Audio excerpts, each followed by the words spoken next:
안녕하세요. 오늘도 사연 살롱을 찾아주셔서 감사합니다. 내일 모레 40이 되는 30대 후반 여성입니다.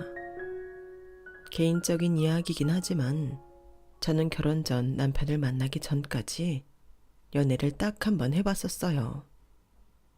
인생은 길고 이성을 만나볼 기회도 많았었는데 당시에는 이런저런 이유로 까탈을 부리느라 그랬는지 연애하고 싶은 감정이 별로 들지 않았어서 연애 경험이 적은 것이 이제와 가끔씩 후회가 되고는 해요. 요즘 젊은 분들은 결혼 전까지 평균적으로 몇 번쯤 연애를 해보고 결혼하는지 궁금하네요. 제가 이렇게 갑작스럽게 전 연애에 대해 이야기하는 이유는 남편과 일어났던 갈등에 큰 영향을 줬기 때문이에요.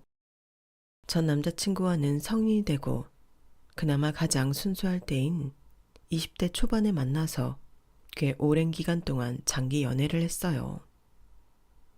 같은 대학교 탁과생이었지만 동아리를 통해 서로를 알게 되었고 우연히 사는 동네가 같다는 걸 알게 된 후로 급격하게 친한 사이가 되었어요.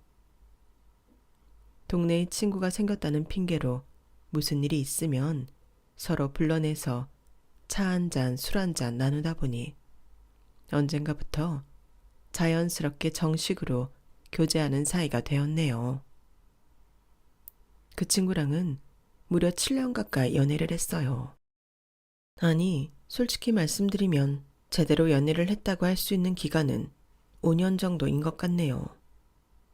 그래도 꽤나 긴 기간이죠. 제가 2년을 뺀 이유는 그 기간 동안 저희는 해외 롱디 커플로 지냈기 때문에 실제로 만난 건 3번 정도밖에 없었기 때문이에요. 그나마 요즘 같은 시대엔 채팅 메신저나 영상통화 같은 시스템이 널리 보급되어 있으니 연락이라도 자주 주고받을 수 있겠지만 제가 입대였을 때는 그런 것도 전혀 없었고 이메일로 편지를 주고받거나 요금이 비싼 전화를 이용해야 했으니 연락을 자주 주고받지도 못한 채 하염없이 기다려야 하는 형태였죠. 이런 형태의 연애를 하라고 하면 대체 누가 하나 싶겠지만 어린 시절에 만나 5년 동안 같은 동네에서 꼭 붙어 있다시피 하고 학교까지 같이 다니며 연애를 했다 보니 남자친구가 떠난다고 할 때 말리기가 쉽지 않더라고요. 게다가 남자친구가 무작정 떠난 것도 아니었고 꿈이 해외에서 취직하는 거라 유학 목적으로 간 거였으니 말리면 남자친구의 창창한 앞길을 제가 말리는 게 아닌가 싶은 생각이 들었어요. 나도 정말 널 두고 떠나고 싶지 않은데 정말 미안해. 대신 내가 잘 돼서 꼭 널 데리러 올게. 우리 같이 나중에 미국에서 살자. 응? 남자친구는 그렇게 말했지만 저는 한 번도 우리나라를 떠나서 타지 생활을 한다는 생각을 해본 적이 없었어요. 가족도 친구도 없는 연고 없는 나라에서 외롭게 살고 싶진 않았거든요. 남자친구가 함께 있다고 해도 마찬가지였어요. 남자친구랑 있는 것도 좋지만 저는 다른 소중한 친구들과 가족을 절대 포기할 수가 없었거든요. 오빠, 미안한데 나는 미국에서 살 생각이 없어. 그냥 유학 갔다 와서 한국에 취직하면 안 돼? 유학 갔다 오는 건 기다릴 수 있는데 외국에 나가서 살 자신은 없어서. 몇 날 며칠을 고민하다 용기 내어 의사를 표현하니 남자친구가 돌연 심각한 표정을 짓더니 이렇게 말하더군요. 그럼 우리 헤어지는 거야? 응? 헤어지다니? 어린 마음일 수도 있겠지만 저는 그래도 남자친구가 한 번쯤 고민하는 척이라도 해줄 줄 알았어요. 그런데 바로 헤어짐이라는 결말이 도출되는 걸 보니 좀 마음이 서늘해졌어요. 제 반응을 살핀 남자친구가 눈치를 바로 챈 건지 금세 미안한 얼굴로 저를 토닥이더라고요. 네가 무슨 생각하고 있는지는 알겠는데 내 말은 그 뜻이 아니라 너를 위해서 내가 먼저 헤어져 줘야 하나 그런 생각이 들어서. 너를 붙잡은 채로 외국으로 떠나는 건 너무 이기적인 것 같아서.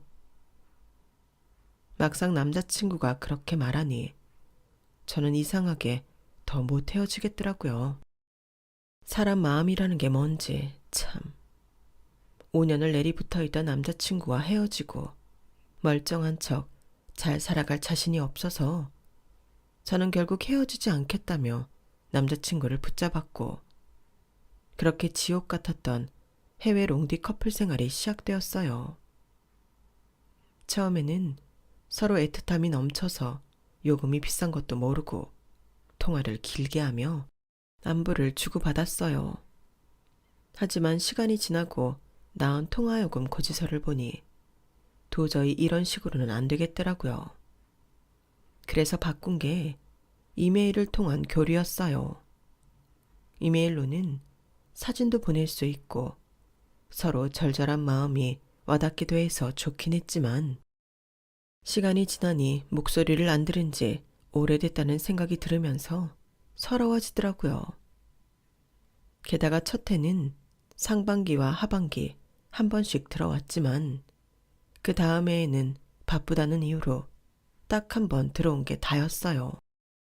아무리 이메일을 길게 써도 서로의 생활을 공유하는데 한계가 있었고 생활이 바빠지니 이메일도 점점 뜸해지고 내용도 짧아지면서 거리가 멀어진 만큼 마음도 멀어진다는 느낌이 점점 세게 다가오더라고요. 그러다 보니 어디서부터 잘못된 걸까? 남자친구의 미래 따위 모른 척하며 처음 떠날 때부터 바지가랑이라도 붙잡고 매달렸어야 하나? 혹은 남자친구가 절 위한답시고 헤어져 주겠다고 했을 때 받아들였어야 하나?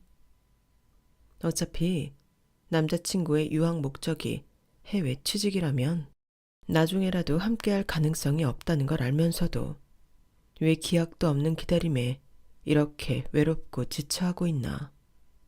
별별 생각이 다 들더군요.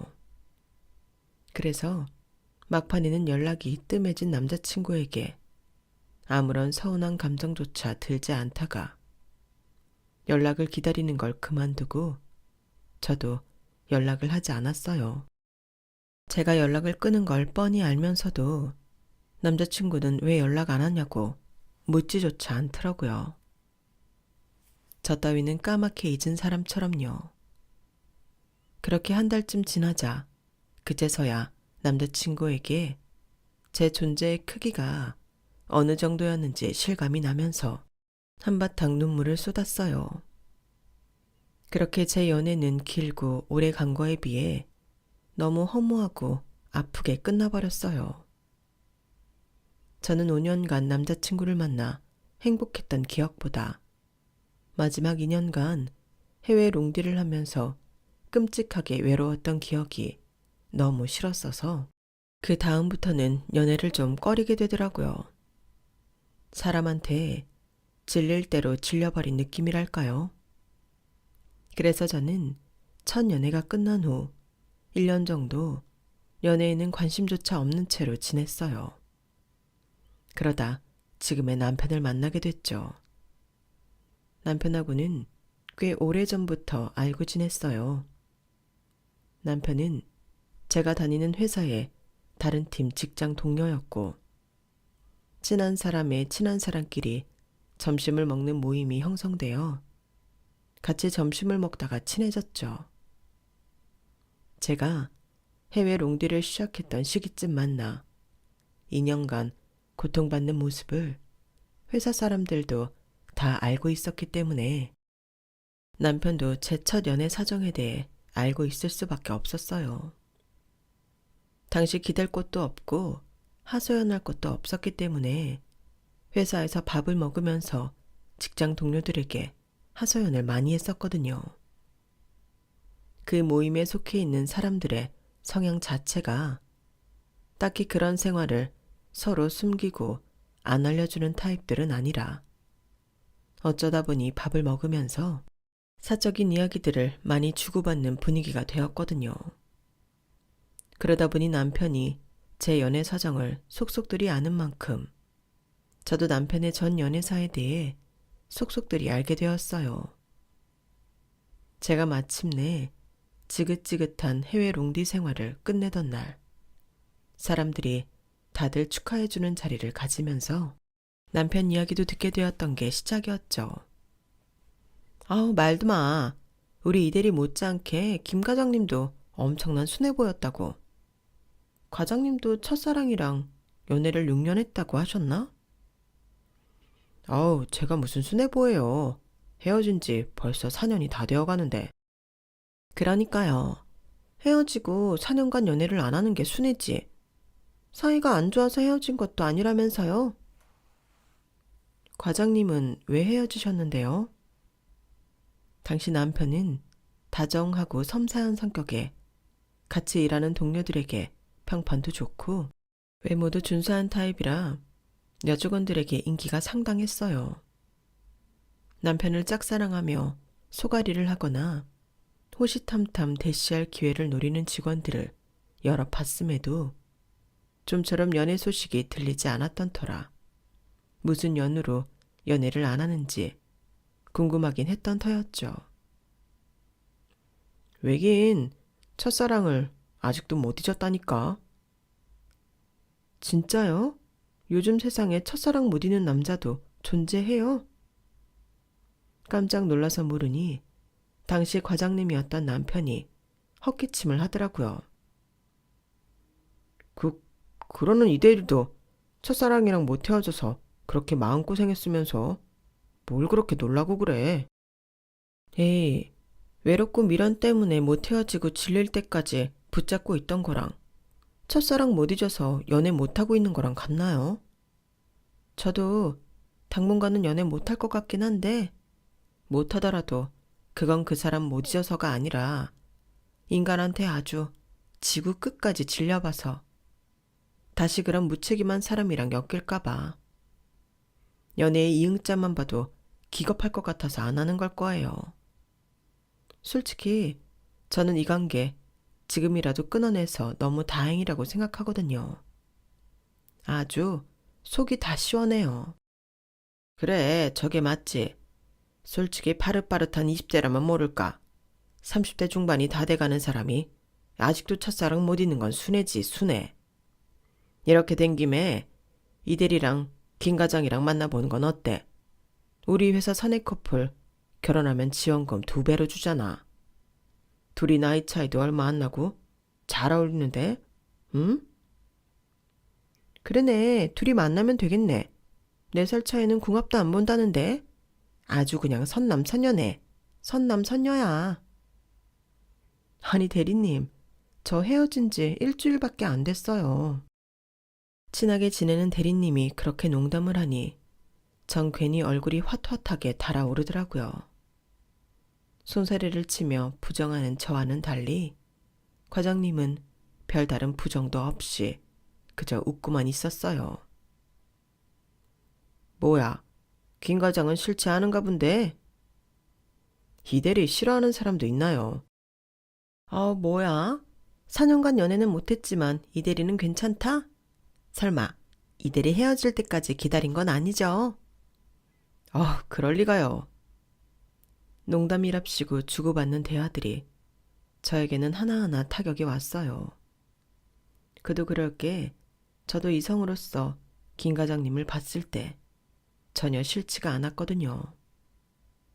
다만 그동안 전 남자친구에게 시달리던 기간이 워낙 길었고 김 과장님은 여직원들의 선망의 대상이었으니 저와 엮일 일이 있을 거라곤 꿈에도 생각 못했죠. 막상 엮이니 너무 당황스럽긴 했지만 상대가 저렇게 태연하게 나오니 정말 어쩔 줄 모르겠더라고요. 그날은 그렇게 술자리에서 농담처럼 넘어간 엮임이었지만 박 대리님은 저희 두 사람을 엮는 걸 멈추지 않았고 저도 그날 이후로 과장님과 제 사이에 대해 한 번씩 생각을 해보게 됐어요. 묘하게 그날 이후로 김 과장님이 부쩍 제게 잘해주는 것 같다는 느낌이 들었거든요. 뭐야? 둘이 진짜 뭐 있는 거 아니야? 뭐 있으면 소문이 돌아도 진즉에 돌았겠지요. 사내 연애는 복사기도 안다는 말 있잖아요. 하긴 혹시 김 과장님이랑 뭐 있으면 꼭 말해줘야 해. 아, 있긴 뭐가 있다고 그러세요, 자꾸. 김 과장님은 아직도 첫사랑 못 잊으신 것 같은데요. 너무 설레발치지 마세요. 뭐? 아직도 못 잊었어? 아니, 김 과장. 그놈의 첫사랑은 뭐 무덤까지 가져갈래? 이제 그만 잊고 다른 데로 눈을 좀 돌리라고. 누가 보면 첫사랑이랑 사별이라도 한 줄 알겠어. 봐봐. 여기 이들이 얼마나 참해. 새 출발 좀 하자. 응? 누가 그래요? 첫사랑 아직도 못 잊었다고. 이대리가 그러던데. 네? 아닌데. 저 잊은 지 좀 됐어요. 뭐? 언제부터? 한 달쯤 됐나? 과장님은 그 말을 하고 제 눈을 빤히 쳐다봤어요. 제 착각이 아니라면 한 달 전이면 제가 전 남자친구와 헤어지고 나서 술자리를 가졌던 바로 그날이거든요. 정말로 과장님이 저에게 관심이 있나 싶었지만 그에 대한 제 호감도와는 별개로 사내 연애라는 리스크 많은 일에 뛰어들고 싶지가 않았어요. 당시 제가 전 연애 때문에 힘들었기 때문에 정말 리스크 많아 보이는 연애는 하고 싶지 않았거든요. 불행인지 다행인지 과장님은 일정 선 이상으로는 넘어오지 않으셨어요. 그래서 썸인 듯 아닌 듯 주변 사람들이 엮으면 엮는 대로 어영부영 1년이라는 시간이 지났죠. 하영씨, 나 이직해. 네, 정말요? 다니고 싶었던 회사가 있었거든. 이번에 면접을 봐서 붙었어. 와, 축하드려요. 그럼 이제 뵙기 힘들겠네요. 저도 모르게 목소리에 아쉬움이 뚝뚝 묻어나왔어요.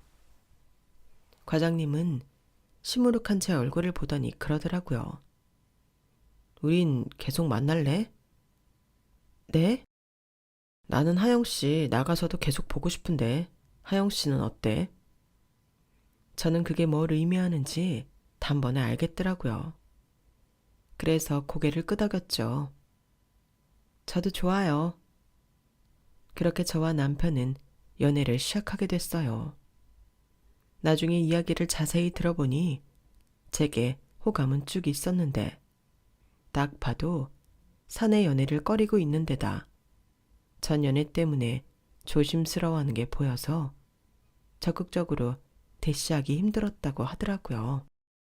그래서 본인도 가고 싶었던 회사가 있었던 겸 좋은 회사로 이직을 하고 대시를 해야겠다고 생각했대요. 저는 그 말을 듣고 나니 더 호감도가 상승했어요. 진취적이면서도 저를 배려해주는 것 같아 제 이상형에 꼭 부합했거든요.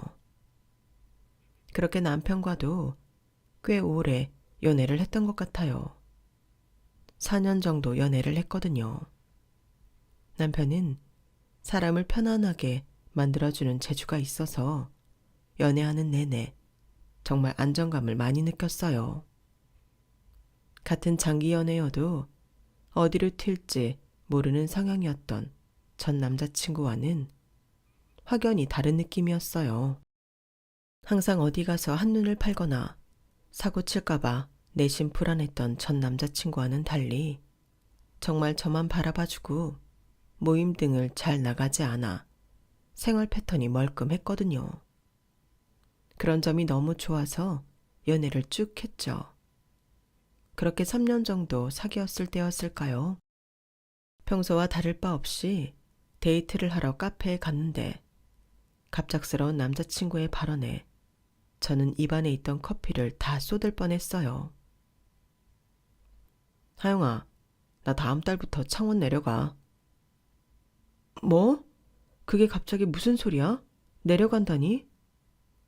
창원은 남자친구의 부모님이 살고 계신 남자친구의 고향이었어요. 그런데 기껏 힘들게 취직한 좋은 회사를 두고 내려간다는 게 정말 이해가 가지 않았죠. 그냥 너무 타지살이를 오래 했더니 너무 힘들기도 하고 이제 좀 서울 벗어나서 조용한 곳에서 살고 싶어서. 아니, 그걸 말이라고 해? 그럼 나는 어떡하라고. 그래서 얘기하는 거야. 혹시 너도 같이 갈래?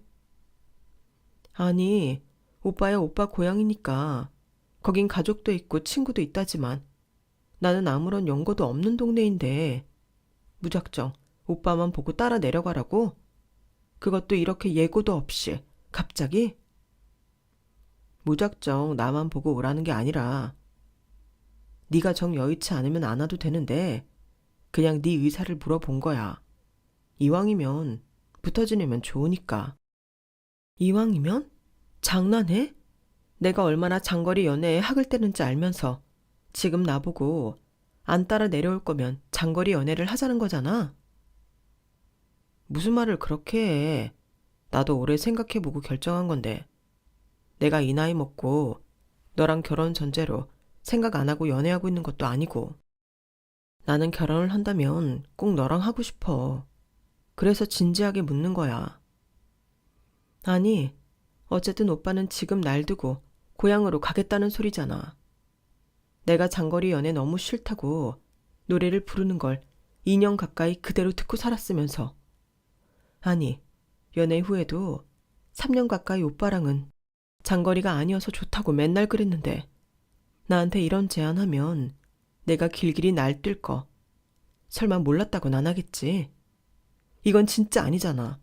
오빠가 생각해도 안 그래? 저는 정말 말 그대로 머리 끝까지 화가 났어요. 어떻게 제가 가장 싫어하는 행동을 제안하면서 저렇게 태어날 수 있는 건지 이해가 안 됐거든요. 그 순간 저를 사랑한다던 남자친구의 모든 행동들이 머릿속을 지나가면서 그것마저도 의심이 들기 시작하더라고요. 가지 마. 오빠가 진짜 나 사랑한다면 가지 말라고. 나 진짜 오늘만 잡을 거야. 나 장거리 연애 더는 못해. 이미 시달릴 대로 시달려서 한 번만 더 하면 진짜 스트레스 받아서 죽을 것 같아. 갈 거면 나랑 헤어지는 걸로 알아. 내가 제일 싫어하는 연애 방식인 거 알면서도 꼭 그렇게 가야겠다면 나랑 헤어지고 가라고. 나는 오빠랑도 장거리 연애할 생각은 전혀 없으니까. 하영아, 그때는 해외 롱디였고 우리는 그래봤자 국내에서 장거리 커플이잖아. 서로 주말마다 올라오고 내려오면 일주일에 한 번씩은 충분히 데이트할 수 있어. 핸드폰 비용 걱정 없으니 연락도 잘 될 거고.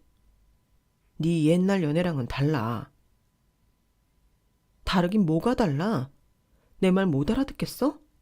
나는 하도 전에 질려버려서 이제 장거리 연애 자체가 싫다니까? 오빠랑도 이렇게 장거리 커플 될 줄 알았다면 진작에 만나지도 않았을 거야. 그 정도로 싫어. 내가 마음고생하는 거 그동안 옆에서 지켜봐왔으면서 왜 그래? 그럼 나도 실망인데? 그 남자한텐 그렇게 마음고생하고 나한테는 조금도 못 그러는 이유가 뭔데? 설마 나보다 전 남자친구를 더 사랑한 거야? 뭐라고? 어쨌든 내가 내려가기로 한 사실은 변함없어. 내 상황을 좀 이해해주고 서로 맞춰가면서 연애했으면 좋겠어. 생각보다 강하게 나오는 남자친구의 태도에 저는 할 말을 잃었어요.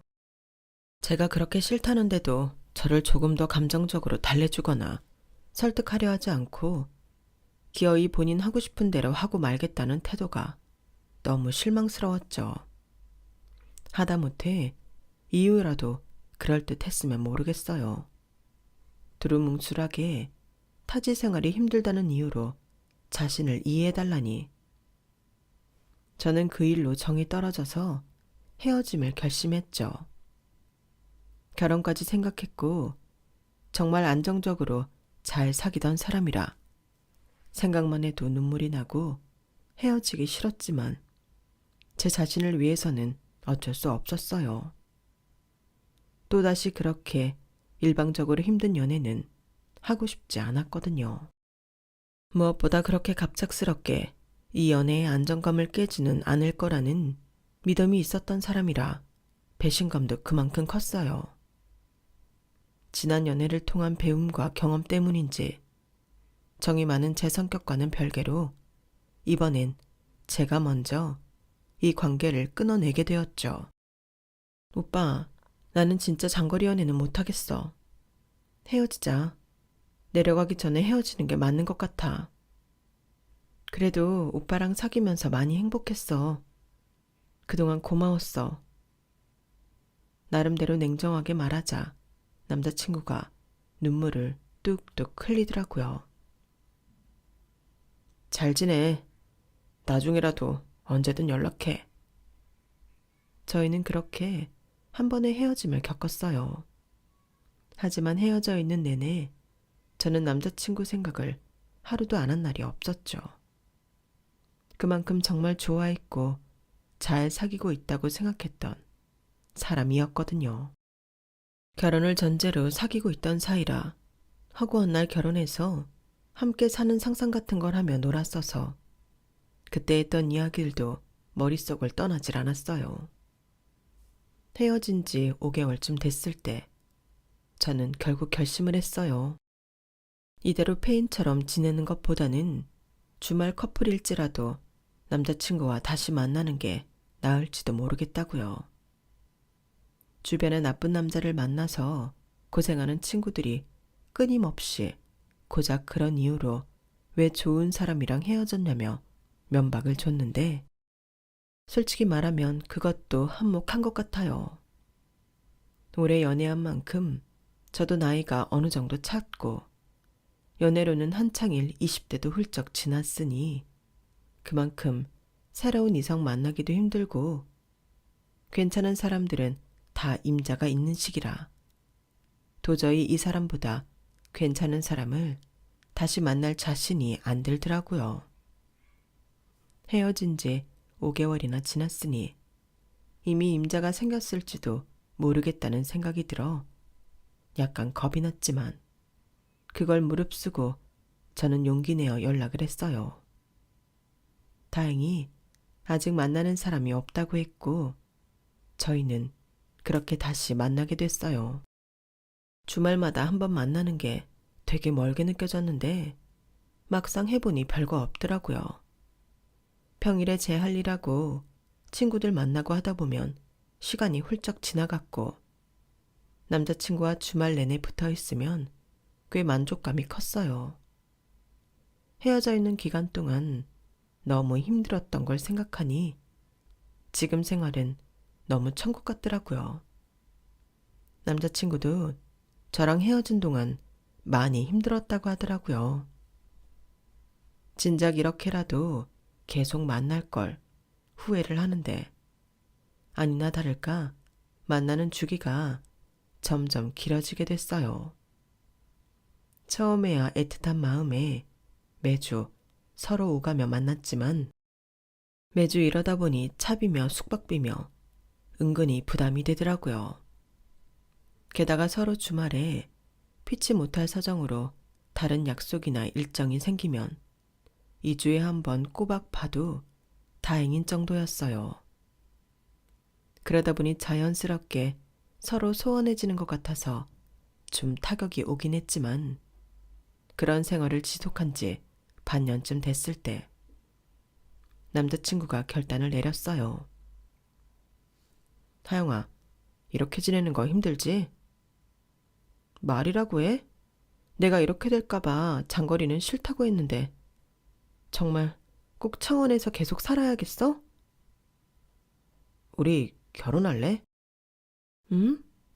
나 그냥 다시 서울 올라올까봐 너랑 결혼해서 이제 아무 걱정 없이 지내고 싶어. 서울로 온다고? 나야 너무 좋지. 아유, 얼마나 좋으면 말까지 더듬어. 이럴 거면 왜 내려갔어? 괜히 나 고생이나 시키고. 진작 결혼해서 같이 살았음 얼마나 좋아? 미안해. 미안해. 내가 뭔가 생각을 잘못했나 봐. 우리 결혼하자. 내가 행복하게 해줄게. 사귄 기간도 그렇고 나이도 있다 보니 저희의 결혼 준비는 속전속결이었어요. 신혼집부터 구해서 같이 살다가 예식날에 맞춰 결혼을 하기로 했죠.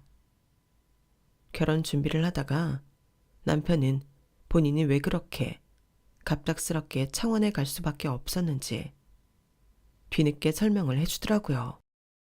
실은 어머니가 암에 걸려서 많이 아프셨어. 그래서 혹시나 내가 서울에 있을 때 많이 악화되실까봐 병간호를 해야겠다 싶어서 내려갔던 거야.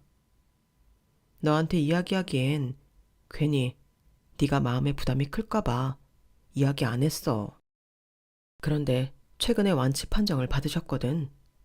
그래서 너랑 결혼해도 되겠다 생각한 거야. 남편 말을 들으니 어안이 벙벙 하더라고요. 그동안 저에게 갑작스럽게 내려갔던 이유를 절대 말해주지 않았는데 그 이유가 어머님 병간호 때문이었다니. 왜 그렇게 급하게 내려간 건지 갑자기 이해가 되면서도 미안하더라고요. 본인 딴엔 저를 마음이든 몸이든 고생시키지 않겠다고 혼자 말도 못하고 내려갔던 건데 제가 이해 못하겠다며 이별을 고해버렸으니까요. 난 그런 줄도 모르고 미안해. 아니야. 다 잘 해결돼서 다행이지. 어차피 엄마 계속 아프셨으면 우리 결혼도 못했을 텐데. 너랑 헤어졌을 때 힘들긴 했지만 그 기간 동안 엄마가 많이 나아지셨으니까. 우리도 결국 이렇게 다시 만났고. 앞으로는 힘든 일 있으면 얘기해. 같이 나누게. 그래, 그래. 그렇게 저희는 무사히 결혼식을 올렸어요. 결혼 전에는 남편이 주말마다 서울에 올라와서 저를 만났지만 결혼을 하고 나니 주말마다 창원에 내려가더라고요.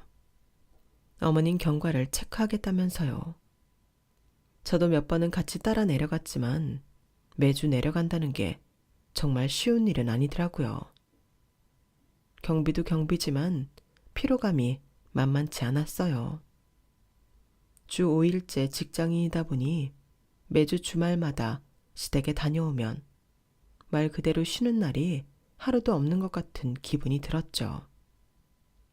제가 힘들어하는 걸 눈치챈 남편이 오지 말라고 할 정도였으니까요. 앞으로는 나 혼자 내려갈게. 당신은 집안에 행사 있을 때만 와주는 걸로도 충분해.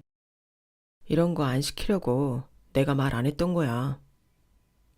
그래도 엄마 아직은 괜찮아. 내가 혼자 케어할 수 있어. 힘들어지면 그때 도움 요청할게. 알겠어, 여보. 당신도 힘들 텐데 나 생각해줘서 고마워. 시어머니도 남편의 부모다 보니 암을 판정받아 완치 후에도 컨디션이 오락가락 하시는 게 안쓰러웠지만 역시 팔은 안으로 굽는다고 친정 부모님도 이렇게 자주 살피지 못하는데 매주 시간을 내서 먼 거리를 다녀와야 하는 게 정말 괴로웠거든요. 그런데 남편이 알아서 저를 배려해주니 참 좋았어요. 비록 주말마다 남편과 떨어져 있긴 했지만 이제는 같이 살다 보니 평일 저녁에 퇴근하고도 충분히 같이 시간을 보내고 데이트를 할 수 있어서 큰 불만은 없었어요. 주말엔 제 시간을 갖고 집안일을 하다 보면 이틀이 훌쩍 지나갔죠. 남편과의 결혼 생활은 연애 때만큼이나 아니면 조금 더 안정적이었어요. 이제는 정말 제 울타리 안에 속해 있는 사람 같아서 너무 행복했죠. 가끔은 좀 미안하다는 생각이 들 정도로 항상 제가 우선인 사람이었거든요. 그러던 어느 날 이 평화가 깨지는 순간이 마침내 찾아왔어요. 여보, 우리 당분간 떨어져 지내야 할 것 같아. 뭐라고? 왜? 엄마가 건강이 다시 안 좋아지셔서. 많이 안 좋으신 거야? 응. 내가 당분간 옆에 살면서 돌봐드려야 할 것 같아. 지금도 충분히 돌봐드리고 있는 것 같은데 주말마다 내려가는 정도로는 안 되는 거야? 안 될 건 없지만 내가 불안해서. 내가 예전처럼 자주 올라올게. 여보, 나 한 번만 이해해주라. 응? 우리 엄마 이대로 잘못되시면 내가 너무 후회할 것 같아서 그래. 돌아가시더라도 그 전까진 최선을 다하고 싶어. 그때가 정말 제 인생에서 최대 고민되는 순간이었던 것 같아요. 이제야 안정감을 찾고 지내고 있었는데 또 떨어져 지내야 한다니. 저한테 무슨 배우자를 멀리 보내는 사주 같은 게 있나 싶을 정도더라고요.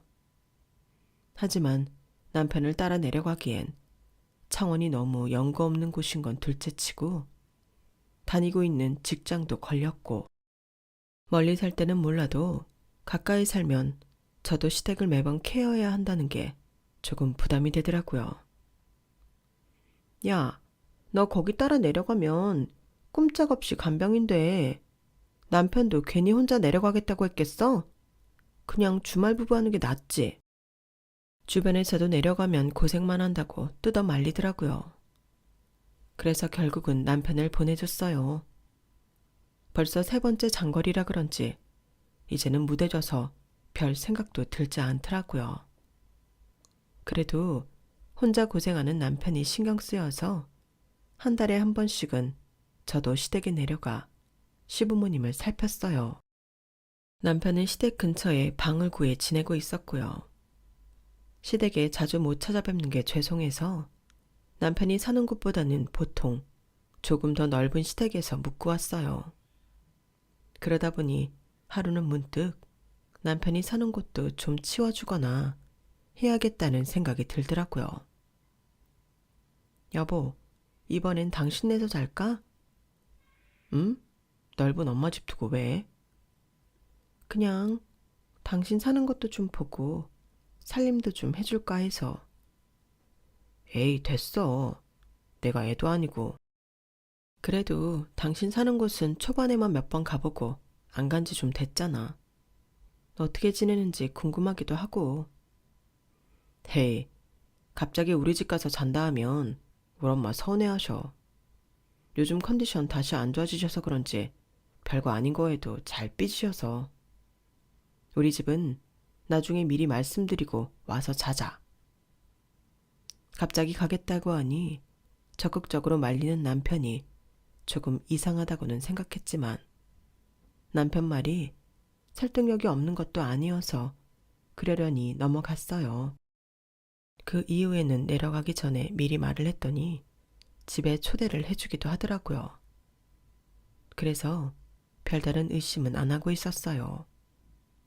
그런데 어느 주말 친하게 지내는 회사 동생에게서 급하게 연락이 왔어요. 평소 주말에는 연락을 잘 안 하던 친구인데 제가 안 받으니 2번, 3번을 연달아 전화가 와 있더라고요. 민정아, 뭐야? 무슨 일 있어? 언니, 형부 혹시 여자 형제 있어? 응? 아니, 외동이야. 그래서 내려간 거잖아. 그치? 어쩐지 안 닮았더라니. 응? 그게 무슨 소리야? 아니, 나 이번에 주말에 고향 내려왔거든. 근데 동생이 사는 오피스텔에서 형부가 웬 젊은 여자랑 스킨십을 하면서 나오는 걸 봤어. 엄청 다정하게. 뭐? 잘못 본 거 아니야. 언니가 푸사로 결혼사진 도배를 해놨는데 내가 잘못 봤을 리가 있겠어? 딴 사람이랑 헷갈렸나 해서 사진 확인까지 다시 했어. 그래서 연락한 거야. 그리고 형부, 지금 창원에 있는 오피스텔 산다며. 거기가 땡땡 오피스텔, 맞아? 한 번의 상황을 믿지 못하는 제게 오피스텔 주소를 술술 읊는데 확인 사살을 당하는 듯한 느낌이었어요. 저는 그대로 창원으로 내려가는 버스를 끊었고 동생은 실시간으로 두 사람이 어디에 있는지 알려주었어요. 제가 창원에 도착할 때쯤엔 데이트를 마친 건지 다시 오피스텔로 돌아갔다고 하더라고요. 저는 눈이 뒤집힌 그대로 오피스텔까지 달려갔어요. 오피스텔 문을 열기 전엔 심장이 쿵쾅거리기까지 하더라고요. 남편 집 비밀번호는 알고 있어서 문을 열고 들어가니 두 사람이 소파에 나란히 앉아 TV를 보고 있던 모습이 보였어요. 버튼 누르는 소리에 놀랐는지 여자가 남편 쪽에 완전히 엉겨 붙어 있더라고요. 여자 얼굴을 확인한 저는 꼭지가 더 돌았어요. 제가 너무 익숙하게 아는 얼굴이었거든요. 남편의 첫사랑이었어요. 같은 회사 다닐 때 회사 동료들이 남편의 전 여친의 미모가 상당했다며 사진을 보여준 적이 있었거든요. 일반인 치고는 드물게 여리여리하고 청순한 스타일이라 한번 보면 잘 잊혀지지 않는 스타일이긴 했어요. 물론 그때 보고 못 본 지 좀 돼서 얼굴은 가물가물해졌지만 여자의 촉이란 게 정말 있는 건지 시간이 좀 지나 나이가 들었음에도 그때 봤던 사진이 연상되면서 첫눈에 바로 누군지 알아보겠더라고요. 여보, 연락도 없이 여긴 웬일이야? 웬일이긴 우리 사이에 연락을 꼭 하고 와야 되나? 내가 오히려 묻고 싶은데 옆에 끼고 있는 여자가 누군지. 이분은 우리 엄마 돌봐주는 요양보호사셔. 엄마한테 너무 잘해주셔서 감사해서 집에 초대했어. 뭐라고? 그제서야 두 사람이 앉은 소파 앞에 차려진 상이 눈에 들어오더라고요. 저녁 시간대라 한 잔씩 한 건지 와인병과 와인잔 그리고 안주들이 놓여 있었어요. 당신은 당신 나이 또래 여자를 집에 초대해서 단둘이서 술까지 먹으면서 대접해? 결혼도 한 사람이 제정신이야? 여보, 진짜 오해야. 나랑 오래 알고 지낸 사람이야. 당신이 생각하는 그럴 일 절대 없어. 그래, 오래 알고 지냈겠지. 당신 첫사랑이니까. 여보, 속일 걸 속여야지. 어떤 요양보호사가 저런 끝나시 원피스를 입고 자기가 돌보는 노인 아들이랑 노닥거려? 저 진짜 요양보호사 맞거든요? 이분 부모님 돌보고 있는 것도 맞고요. 제 신혼조에 해보시든가요. 옆에 있던 여자가 안 그렇게 생겨서는 어찌나 뻔뻔한지 앙칼지게 쏘아붙이는데 어이가 없더라고요. 진짜 어이가 없네. 나 만나기 전에 둘이 만났던 사이인 거 내가 모르는 줄 알아? 불륜 저지른 것도 모자라서 뻔뻔하게 누구한테 소리를 지르는 거야? 둘 다 죽고 싶어? 여보, 진정해. 일단은 내 말부터 들어봐. 어? 이러려고 기어이 여기 내려와서 살겠다고 했구만. 뭐, 어머님이 아프셔서 최선을 다해? 그렇다는 사람이 이번 주말은 회사 일 때문에 못 올라온다 해놓고 딴 여자랑 데이트를 해? 마누라는 그렇다 치고 어머님은 어디다 팽개치고 이러고 있냐? 어머님은 제가 잘 돌봐드리고 있거든요. 넌 조용히 안 해? 어딜 뻔뻔하게. 자꾸 소리를 질러대는 불륜녀가 꼴보기 싫어서 머리채를 잡았어요. 아각 소리를 지르며 이리저리 흔들리던 머리를 놓자 소파 밑으로 떨어지더라고요. 남편은 저의 이런 모습을 처음 봐서인지 새파랗게 얼굴이 질려 있었어요. 내가 그렇게 싫다고 하는데도 장거리 감행했을 때부터 알아봤어야 했는데 당신은 앞에서는 사람 비위 살살 잘 맞추면서 뒤로는 자기 하고 싶은 대로 다 해야 하는 그 성정을 도저히 버리질 못하는구나. 난 당신 같은 인간이랑은 도저히 못 살아. 헤어져. 참나. 그러는 당신은 나한테 뭘 그렇게 잘했는데? 내가 엄마 때문에 내려간다는데도 따라 내려오겠다는 소린 죽어도 안 했잖아. 며느리인 당신보다 이 사람이 더 우리 부모님 잘 보살펴드렸어. 그건 알고 하는 소리야?